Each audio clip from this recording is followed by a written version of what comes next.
Hi everyone, Greg Meskel here. Thanks for joining us. Finishing off a great week of At Home with USA Water Polo.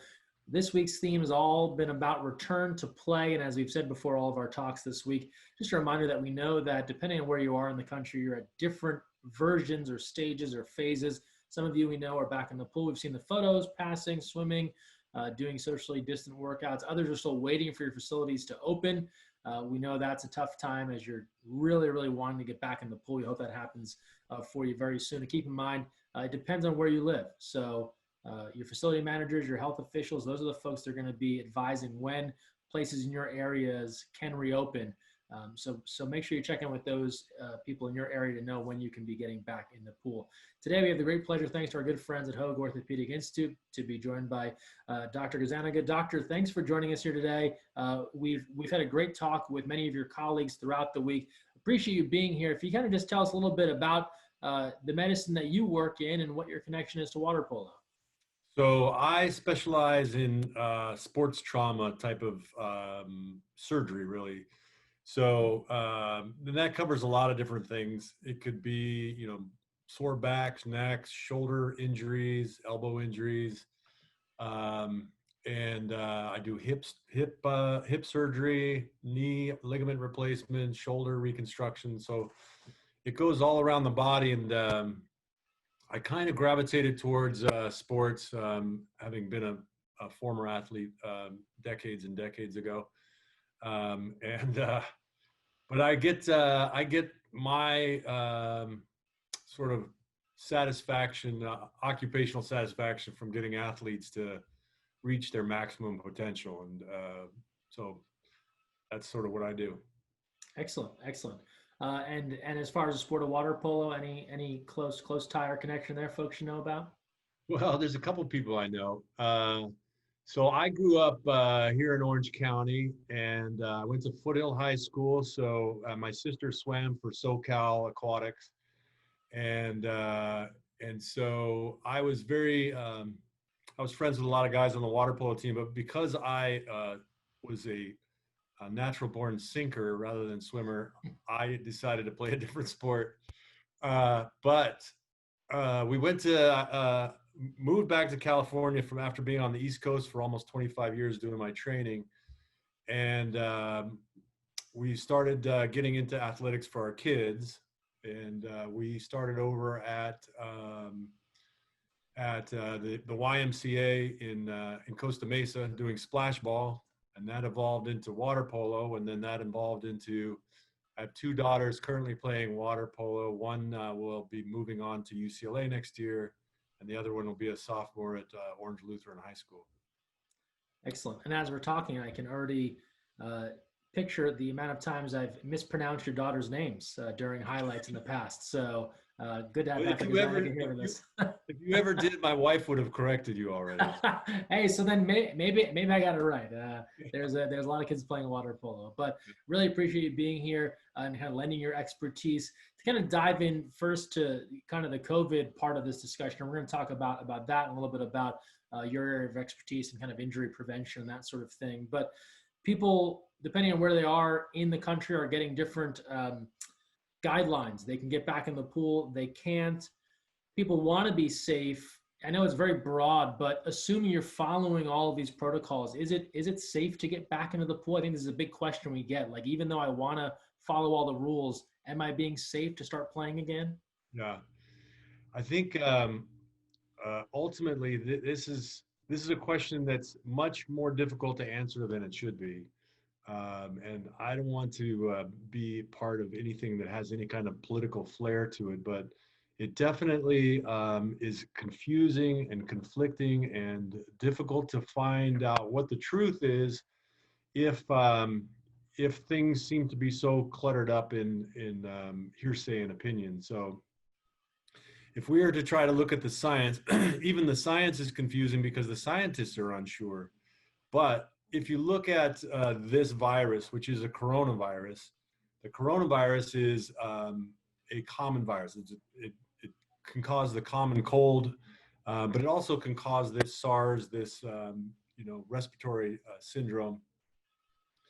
And the issue is that for the most part, what we understand about it is that it's very transmittable through droplets. So therefore, the masks being important so that you don't have this direct contact of droplets from one person to another, and you have the distancing, so it decreases the chances of that happening.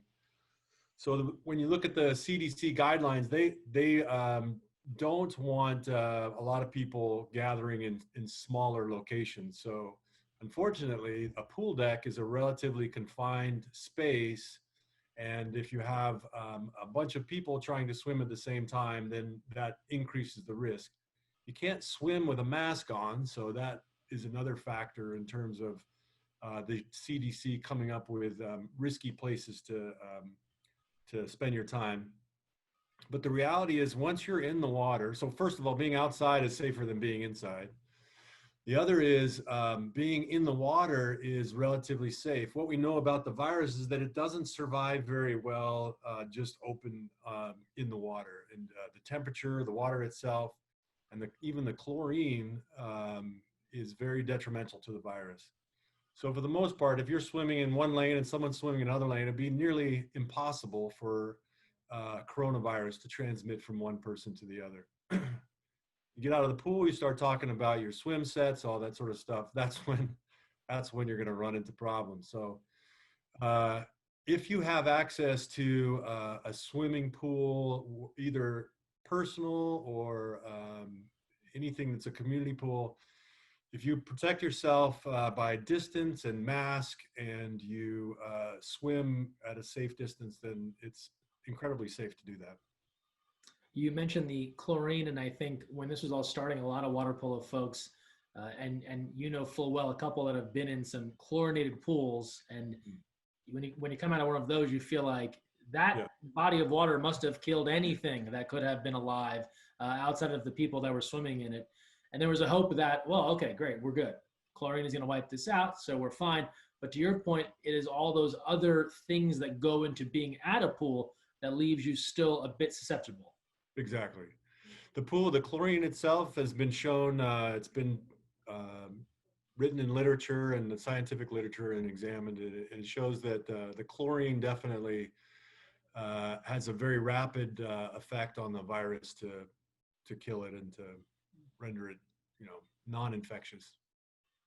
You talked a bit about some of the things that people hear about often: mask, social distancing, 6 feet apart. Anything else athletes, coaches, people should be keeping in mind as far as preventative measures when they know they're going to go into one of these aquatic facility type situations, or they're going to have a practice of some kind, even with limited spacing? Anything else we should be thinking about, perhaps before, during, after? A lot of the protection for this virus is going to come down to logistics. So if you have 4 teams showing up to a pool at the same time, and each takes a little corner of the pool, that's going to be much more vulnerable to transmission than if each team had their own dedicated time to show up to the pool, and you section off the pool so there's enough space among the players. The issue obviously is water polo, is one of the more close contact type of sports that you can possibly play. So that's going to make practicing it very difficult. But if you're practicing shooting and positioning and those sort of things, it's much more safe and less likely to have a problem. So it really comes down to planning, logistics, having people be patient with their pool time, how that's allotted to different teams. Obviously doing Dryland stuff as much as you can to try to avoid close contact with others. That's really how it's going to work out. Talking with Dr. Gazzaniga here from Hoag Orthopedic Institute. If you have any questions, comments, feel free, if you're watching live on Facebook now, to throw them in the comments, and we can work on addressing those questions. And of course, this interview will be available on demand on the USA Water Polo Facebook page come next week as well. You talked earlier, and this was a point I think every doctor we talked to this week hit on a similar topic: the importance of the mask, the importance of 6 feet apart, but also, look, no one wants to make this a political issue. Right there in agreement with you, but give a little background for how these consensus decisions come about in the medical community. So this time around, it's masks, right? But 4 years ago, something different, whether it's the use of a certain medicine or some other procedure that maybe goes on to fix an injury. Isn't this how a lot of these decisions come about? There's data, there's research, there's reading, and then kind of the medical community coalesces around a common opinion on how to handle something. Yes? Yeah, I think, again, to try to avoid making any political statements, each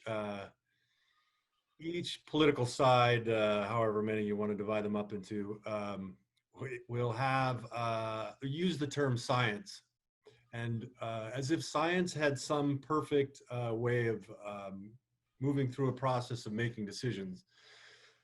The scientific process, by its definition, really is a process of learning and adapting and changing over time. So if you have an assumption, you create a hypothesis, you test that, and then see the results and the outcomes as a result of that. So, in this particular case, use the coronavirus. There was a lot of attention. Where did it come from? Turns out that that's not nearly as important as how we respond to it. So that's one instant political problem that started, is that, okay, who cares where it came from? Let's figure out how to take care of it and how to keep ourselves safe. But the result is that initially, you don't need to wear masks, and then that changed over time. You should wear masks. It seems like there's some major controversy about why that changed over time, and there's way more speculation than there is truth in terms of those sort of situations. So even the CDC or the World Health Organization, they're making comments based on their best information and not with a political agenda. They change that over time because they can see that things are changing, and people are testing and running experiments and looking at clinical data. And so while it's frustrating and confusing, it's every bit as frustrating and confusing for the people trying to create those consensus reports and ideas of how everyone should handle it. So, like I said before, it takes a lot of patience, but you have to understand that nobody's looking for Armageddon in the world. It's just a process of finding the best solution over time.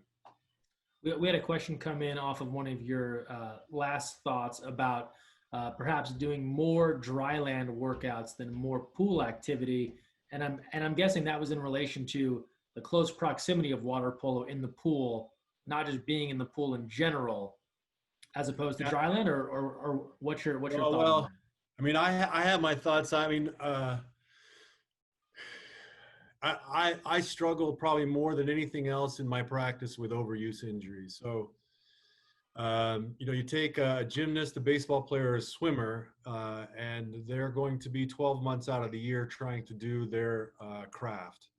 And if someone starts to break down in doing one particular activity, then changing the way they do it and being intelligent about modifying workouts and training hard in one direction and making it overlap into another direction, that's where creativity can take place. And certainly there's some people who seem like they can swim all day long and never have any problems. Other people aren't built that way. And so if you have one formula for every single person, it's going to have problems. My comment actually, though, was more to the fact of logistics, where if you have a bunch of teams that want to use the pool and your team is not one of those that are scheduled to be in the pool, it doesn't mean that you sit at home and wait for your pool time to come up. It means you go out with your team, either in a field or in some other situation, even in a classroom or on a Zoom meeting like this, to go over strategy. You can still go over positioning. You can go over concepts. You can still train your body. I mean, what water polo player wouldn't want to have strong legs and a strong core? So there's certainly great ways to work on that outside of the pool. So that's sort of where my comment was coming from. Well, it's a great lead into another question that we just got, and it was something I was going to ask you about later on anyway, from the Southwest Florida Water Polo Foundation. But talking about How do you prevent some of the injuries that might develop from athletes who have been a bit dormant and are now trying to ramp up quick? So they have an egg beater in the pool in 12 weeks, and now they're back to it and they're feeling hip or knee issues, those sorts of things. Any ways to kind of avoid, manage those type of injuries? So in the NFL, I take care of an NFL team, and they have this data that they've been gathering on soft tissue injuries, and it's become apparent that the ramp up time for return to full speed activities is crucial in terms of avoiding soft tissue injuries. So I've had some patients that I've seen today, and they said, I had this tendon problem, and then I was quarantined for 3 months, and I went back to doing my activity, and it still hurt. Well, you haven't really done anything to take care of the tendon problem if it's just been sitting there.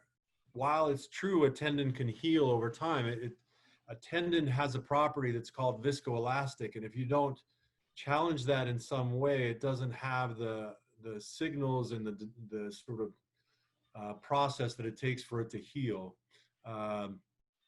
And so when your muscles have been dormant for a while and your tendons have been dormant for a while, and you instantly try to get back to your previous level of activity, even for teenagers, believe it or not, it takes a ramp up period that you have to be aware of, and you have to work your way through and anticipate that it would take 2 weeks of slowly building yourself up to being where you could challenge yourself cardiovascularly.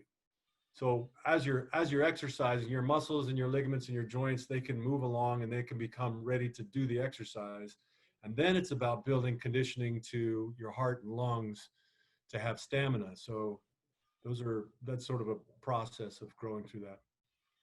We talked about a couple of maybe smaller injuries that might crop up, but in general in water polo, whether it's post quarantine or just in regular times, what are some of the more common injuries that are seen in water polo players? And I'm thinking for some of the younger athletes that thankfully maybe haven't had an injury, but now they might know what to look for in that overuse category or just in a general injury.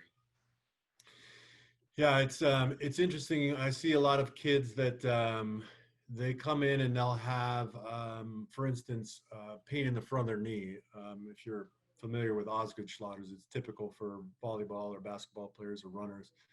But it's really just a tendon overload at its attachment site onto the tibia. So the same thing sort of happens for swimmers or polo players where, particularly for polo players that have to swim and then throw and then shoot and then swim and throw and shoot and those sort of things, where the tendon attaches onto the bone will constantly be pulling against it. And as kids are growing, the body is trying to get bigger. At the same time, you're adding more and more strain to these tendons and ligaments. And so it's wise, in particular for parents, to pay attention to their kids at that rapid growth phase. So below puberty, kids rarely get hurt. They can probably, they just seem to never get tired, unfortunately. But I've been through that phase already. But then you start to get into puberty and you see these boys and girls, they start to grow more rapidly. And you have to be careful in that situation because that's when the growth plates and really the attachment sites of the tendons are very vulnerable to injury. There's a lot of metabolism that's going on right at those junctions. And so when a kid starts to say, I have shoulder pain or I have elbow pain, that is not to be dismissed as just being part of training. When you're past puberty and your late teens and early 20s and you have pain, it may be something that's like a tendonitis or that you need to sort of modify and work around. But as a kid, those are potential injuries that would require surgery and time missed from playing. You were talking earlier about working with professional football players, and I know at the very high levels of sport, there can sometimes be kind of an old school feeling of like stay out of the training room because that'll be a red flag that you're not ready to go. You're not tough enough to play. You were talking just before about not overlooking injuries. How do water polo players, whether you're on that younger side or even into the college age and beyond, kind of toe that line between playing through some maybe tolerable pain or just working back into shape, which might cause pain, versus really knowing I'm hurt and I need attention? Yeah, having been an athlete and had pain and played through it and found out that maybe it shouldn't have, that sort of thing. Um, the the reality is that there are people that complain a lot, and they ruin it for those who don't complain a lot. And that's just the truth of what happens. The reality of having some athletes that every little bump and bruise they see someone for, and then it becomes Peter and the Wolf type of story where it's hard to know which one is the real injury. But if you have some soreness and you can feel it dissipating over time, then that's just part of the sport and part of things that happen. If you have an abrupt injury where you got hit and there's a bruise and that dissipates over the course of a few days, that's obviously something that's. But the idea that you need to, even though you're having pain, you need to play through it is not easy, even for sports doctors and athletic trainers. But there has to be knowledge of that injury so that it can be monitored over time. So if you don't tell somebody, and then 3 weeks later you say, my shoulder's really killing me, now I can't play. Whereas if they told someone 3 weeks earlier, they could have been conditioning it and they would have been better off that 3 weeks down the road. So I know there's nothing more frustrating for athletic trainers. What's more frustrating than someone who complains too much is someone who doesn't tell them about injuries. So, you know, if you're complaining too much, a good athletic trainer will usually let you know. But the reality is, I would encourage people to explore their injuries earlier with a qualified person, whether it's their pediatrician, their family doctor, a sports doctor, and certainly the athletic trainers should be utilized as quickly as possible. The athletic trainer is going to be able to tell you whether or not you need to take time off from playing, and then there's always going to be the situation that we run into where there's a big game coming up, and I'm not going to tell anybody because I want to play in that big game, and if you do that and you're 21, 22 years old, well, then that's your choice to make that decision. But if you're responsible for someone who is a youth, then it's your responsibility to protect them and keep them safe. So you have to pay attention to those things, I guess. We're talking earlier this week and even yesterday with Dr. Elmo Agatep, who works with the women's national team for Team USA, about this idea of personal responsibility in health. And it was more in that conversation tied to all of the COVID stuff, right? You wear your mask, that's your personal responsibility for you and others. But it sounds like it extends to your own responsibility about your injuries, as you're kind of describing, reporting those things early, listening to your body, and having a truthful assessment about how you feel. Not only that, that's exactly right, but it also happens after you've been treated. So you've had surgery, and there's a specific rehab program and protocol that you're trying to follow. And let's say the doctor says, "Oh, I don't want you to swim for 2 months after the surgery or 3 months after the surgery." And you say, "Well, my body heals faster than most people, so at 2 weeks, I'm going to try to swim." So those are decisions that are made that can be detrimental and either set you back or make you have to start over from scratch. So I would strongly encourage to have some trust in the process, but no matter what happens, no matter what the injury is and how it's treated, there's a certain amount of biology that has to take place. There's not a shortcut to a lot of different things, and so that's when the work has to go into it, and the time spent, and the patience, and the faith that you're going to get to the spot where you want to be.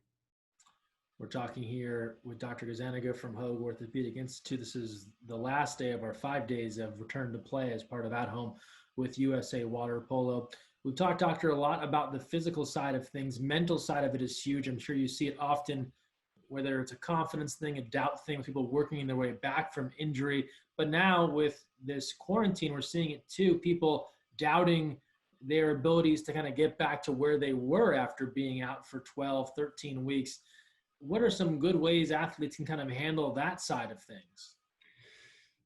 Well, in terms of the mental aspect, the you can rest assured that that everybody's been in the same situation. So it's not a situation like if you yourself have been out of the sport and not able to play, then there's a certain amount of confidence that you need to rebuild. And some people are, you know, so confident in their ability, it doesn't seem to affect them as much. Other people need to go through the process of building up their confidence as well as their body. But from the COVID situation, there's been a sort of a leveling of the playing field across everybody, because no one's had access to pools and no one's had access.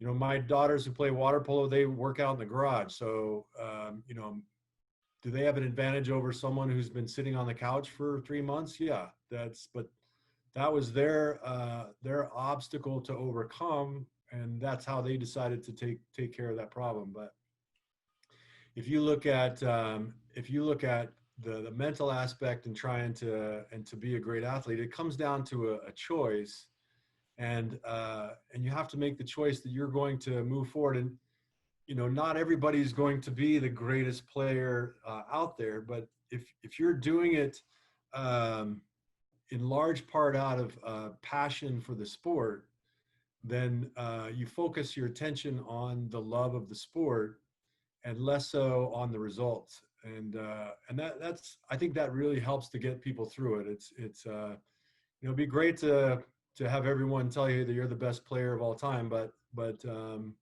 if you're doing it for that, then you're going to ultimately, there's only one person who's not going to be disappointed with the results, and that's going to be the best person. But I just encourage kids that you play the sport for the love of the sport, not for some, you know, grand prize at the end.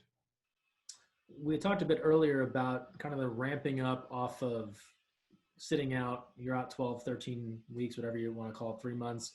And you talked about, you know, kind of maybe that 2 week period as you're kind of, you know, getting back into where you're at in general times in water polo, right? So outside of this kind of odd pandemic window, we hear teams talk a lot about kind of an activation, right? Getting loose, getting warmed up, um, maybe the idea of like prehab to avoid injuries. Anything that kind of comes to mind, water polo specific, athletes could do to kind of make sure that they're doing the best they can to avoid injury with some of those overuse things you hit on earlier? Yeah, you know, in some way, shape, or form, you have to prepare your body for exercise. Um, there's sort of the concept of static stretch, where you just stretch your muscles. There's an idea of creating an increase in your heart rate. Um, Essentially, both of them are designed to increase your overall blood flow in terms of the muscles and how they perform. So if you decided to do just static stretching, then you would have to do it to the capacity that your muscles would have enough blood flow to do your exercise. You could, in essence, you could run and do push-ups and get a similar sort of result that you would get from just static stretching in theory. So for me, I never seem to fall 100% in one direction or the other, and I think that the most effective way is to do something to get your blood flow going, whether it's jumping jacks or jogging around the pool or doing something, then do some static stretching, then get in the pool and do some low intensity type of water related activities, whether it's swimming or egg beatering or just passing to warm up to get the blood flowing, and then get into sort of um, more dynamic activities. So if you were to just say, all right, everyone in the pool, we're going to warm up with, uh, you know, several 200s, and we're going to see how, and then after that, we're going to go into practice. That probably is more detrimental to the shoulders and the muscles of the athletes than it would be to go through that process of warming up. But I think in this modern day and age, nobody just jumps in the pool and says just start swimming unless you're Hopefully not. Neanderthal. If they're watching this, please change your ways. Yeah. Yeah, that's old school. This has been great stuff, Doctor. Really appreciate it. As we kind of wrap things up, I've been asking everyone this week, kind of your FAQ. What's the thing you feel like you get asked all the time that might be helpful to our audience here? And it feels like you probably covered a lot of that stuff as you've kind of gone over it. But two kind of columns that can fall in one as it relates to your specialization, and then others, since we're talking about COVID nonstop, and you kind of hit on the mask and the social distancing, but anything in those two areas that you feel like you're getting hit up about lately in the last couple of months that you could kind of share with us? Did you say legally? Lately. Lately, I was going to say legally. I'm gonna pass on that one, but Yeah, I'm gonna try and keep you out of hot water here. Yeah. I think if I could get on a soapbox for anything, and so this isn't a frequently asked question, but I think it should be.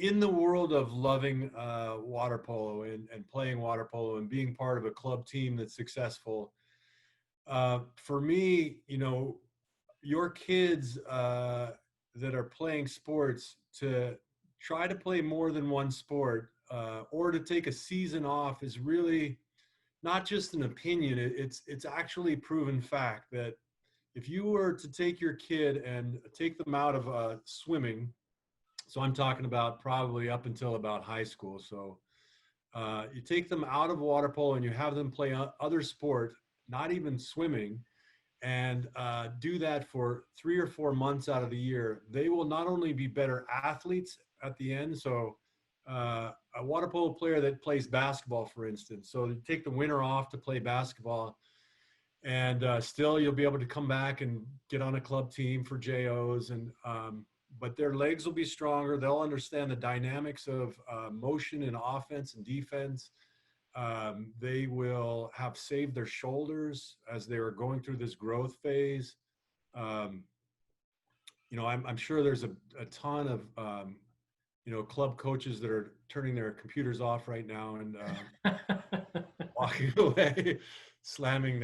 But the reality is that if you look at the long-term success of athletes, having played multiple sports, not overlapping the sports where you're playing them both at the same time, but taking 4 months a year off away from your sport is probably the best thing you can do. If you look at Major League Baseball pitchers, when they are done with their season, they stop. They don't throw to get ready for the next season. They take a few months off to really recover and let things heal up. And then they get back into it, and they're very careful about ramping up because that's their moneymaker. And if you can't keep that healthy, then you're done. So for labrum tears in the shoulder, rotator cuff tendonitis, hip labrum problems, knee meniscus injuries, all these sort of things that can happen to water polo players by overdoing it. Just playing a different sport for a little while, and you'll be better in the long run. Yeah, to paraphrase that old line, right? If you love someone, let them go to another sport, and if they come back, it was meant to be, right? And that's what can happen with so many youth sports. And you talk to a lot of water polo Olympians. Almost every single one of them, to your point, up until high school, played something else at a fairly high level. They were very good at basketball and water polo, very good at soccer and basketball and water polo, and then to make a choice, water polo is where I want to go as I got older. But across the board, you hear that, and it's good to hear you say it as well. Dr. Gazzaniga, really appreciate you taking the time here with us. Thanks for sharing all your advice and thoughts. All right, my pleasure. Thanks so much.